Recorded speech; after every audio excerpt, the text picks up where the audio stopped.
বার্তা এক নজর, সবার খবর সমান নজর। এত তাড়াতাড়ি কিসের জন্য? বিএলওদের উপর অসম্ভব চাপ তৈরি করা হচ্ছে, যার ফলে এখনো পর্যন্ত 43 জন অ্যাফেক্টেড হয়েছেন। যেখানে নির্বাচন কমিশন চাপ দিয়েছে, যার মধ্যে 20 জন আত্মহত্যা করেছে, 14 জন মারা গিয়েছে, 3 জন আত্মহত্যার চেষ্টা করেছে, অভিযোগ কল্যাণ বন্দ্যোপাধ্যায়। আজ শ্রীরামপুরে তৃণমূলের সাংসদ বলেন যে বিএলওদের উপর অসম্ভব চাপ দেওয়া হয়েছে। সারাদিনে তাদের ফর্ম বিলি করতে হচ্ছে, তারপর ফর্ম কালেকশন করতে হচ্ছে। পশ্চিমবঙ্গ কৃষি প্রধান রাজ্য, গ্রাম বাংলায় চাষিরা এখন মাঠে রয়েছে, তাদের ফর্ম দেওয়া হচ্ছে। বিএলওরা সেই ফর্ম জোগাড় করে আপলোড করতে যাচ্ছেন, কিন্তু করতে পারছেন না। কেন?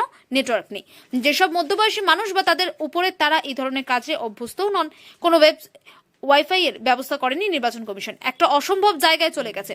কাঠির বাংলা খেকো হোমোটা এমন একটা চাপ দিয়েছে যে পঞ্চায়েত অফিস বসতে দিচ্ছে না বিএলওদের। যে অফিসে অন্তত ওয়াইফাই এর সুবিধাটা পেতে পারতো বিএলওরা। চারিদিকে অবস্থা খুবই করুণ। প্রচুর ভোটার 2002 সালের নাম ছিল না, পরবর্তীকালে এসেছে। তাদের বাবা মা মারা গিয়েছে, কেউ অনেক জায়গায় চাকরি করে, এখন বাবা মার এপিক কার্ডের ওপর পাবে কোথায় সেই নাম্বার? একটি অবাস্তব প্রক্রিয়া চালু হয়েছে, দুটো দিকে ভীতি সঞ্চার করছে। একটা, বিএলওদের উপর চাপ তৈরি করা হচ্ছে যারা বৈধ ভোটার তাদের, আর এসআইআর এক করতে গেলে পুরনো এসআইআর তালিকা ধরতে হবে, এটা কোথাও নেই, এটা বেআইনি কাজ হচ্ছে। যারা বিএলও আছে তাদের হুমকি দেওয়া হচ্ছে, ভয় পেয়ে তারা আত্মহত্যা করছেন, মারা যাচ্ছেন, অসুস্থ হয়ে পড়ছেন। আমি নির্বাচন কমিশনকে বলবো, আপনি দিল্লিতে ঠান্ডা ঘরে বসে না থেকে পশ্চিমবঙ্গের গ্রামে গ্রামে ঘুরুন। ঠান্ডা ঘরে বসে অনেক জ্ঞান দেওয়া যায়।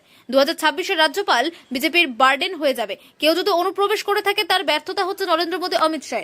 সব হচ্ছে নির্বাচনের সময়। বিহারের নির্বাচনের আগে বোম ফাটিয়ে দিল, 3 জন ডাক্তারকে ধরলো, আবার বললো না এরা ইনভলভ ছিল না। নরেন্দ্র মোদীর কাজ আছে, মোদী যত আসবে তত বিজেপি যাবে। পশ্চিমবঙ্গ কখনো বাইরের নেতৃত্ব মেনে নেয়নি। গতবার নির্বাচনে 300 জন এমপি ঘুরেছিল, 30 থেকে 35 জন কেন্দ্রীয় মন্ত্রী ঘুরেছিল। ফল কি হয়েছিল? পশ্চিমবঙ্গে এসে বাইরের স্টেটের লোক দাদাগিরি করবে, বাংলার মানুষ কখনো মানবে না। বাংলার মানুষ ভোটের দিন বুঝিয়ে দেবে ইভিএম এ। অমিত দা যতবার আসবে তত বেশি জিতবো আমরা। অমিত শাহ এসে বিদ্যাসাগরের মূর্তি ভাঙবে, রামমোহনকে গালাগাল দেবে, নাগাল দেবে। অমিত শাহ কখনোই মানুষের নেতা নন। অমিত শাহ বিজেপির নেতা।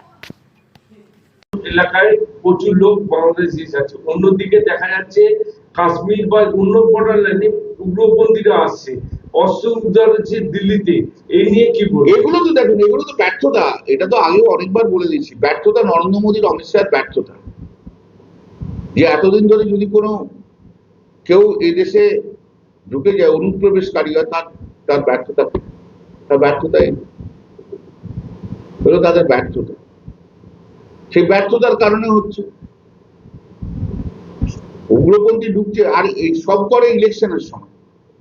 এই যে বিহার ইলেকশন হলো, ঠিক 300 জন এমপি পশ্চিমবাংলায় ঘুরেছিল ওদের, আর 30 থেকে 40 জন সেন্ট্রাল মিনিস্টার এখানে পড়েছিল। বুঝতে পেরেছো তো? ফল কি? আমরা 215 ওদের শূন্য। ওইসব লোকদের কিছু লাভ হয় না। পশ্চিমবাংলায় এসে বাইরের লোক, বাইরের স্টেটের লোক দাদাগিরি করবে, বাংলার মানুষ মানবে না। বাংলার মানুষ ভোটের দিন বুঝিয়ে দেবে ইভিএম মেশিনে। দাদা রকম প্রোগ্রাম করছে, এবং তার সাথে যেখানে বাংলাদেশিরা যাচ্ছে সেখানে দেখতে যাবেন তিনি। দেখুন, ওনাকে নিয়ে না কথা বেশি না বলাই ভালো। অনেক নাটক 3 বছর ধরে করেছেন। 3 বছরের নাটক করে তো ওনার কি লাভ হয়নি কিছু? উনি 3 বছর ধরে নাটক করে, 2 বছরের মাথায় 2024-এ আমরা 29 হয়েছি। ওনার দল রাজ্যপালের দল ভারতে নেমে গেছে। ঠিক আছে, তাহলে লাভটা কি হয়েছে? উনি নাটক করবেন, খেলবেন, দুলবেন, নাচবেন, যা ইচ্ছা করুন, আমার কিছু এসে যায় না। উনি হচ্ছে কৃষ্ণের 10ম অবতারের এক অবতার। উনি যা ইচ্ছা করতে পারেন। Last question, according to